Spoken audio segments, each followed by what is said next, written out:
ખબર નહીં અમુક લોકોને જીવ બળવાની શું મજા આવતી હશે. લિટરલી મારો એક ફ્રેન્ડ મને હમણાં ફોન કરીને એમ પૂછે છે કે કેવી ચાલે છે તમારા કેનેડામાં દિવાળી, કેવા ચાલે છે તમારા તહેવારો. હવે એને હું કઈ રીતે સમજાવું કે અમારે તો શું વાર અને શું તહેવાર, અમારે તો બધું સરખું જ છે.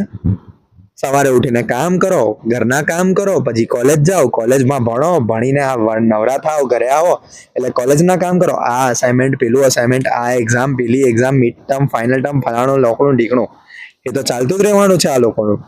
એન્ડ અપાર્ટ ફ્રોમ ધીસ, જો તમારી પાસે જોબ છે પાર્ટ ટાઈમ, તો તમારે શિફ્ટો મારવી પડે છે. 8 કલાક 12 કલાક જેટલી બી હોય એટલી કરવી જ પડે. જોબ તો કરવી જ પડે. પૈસા બી તો જરૂરી છે, પૈસા બી તો કમાવાના છે. અહીંયા આયા છે શેની માટે? ડોલર કમાવા માટે. અને જો તમારી પાસે જોબ નથી તો તમારે એ 8 કલાક 12 કલાક જોબ શોધવામાં લગાવવાના હોય છે. ઓલી વેબસાઇટ, અહીં જાઓ, તહીં જાઓ, આ રેફરન્સ શોધો, પેલો રેફરન્સ શોધો.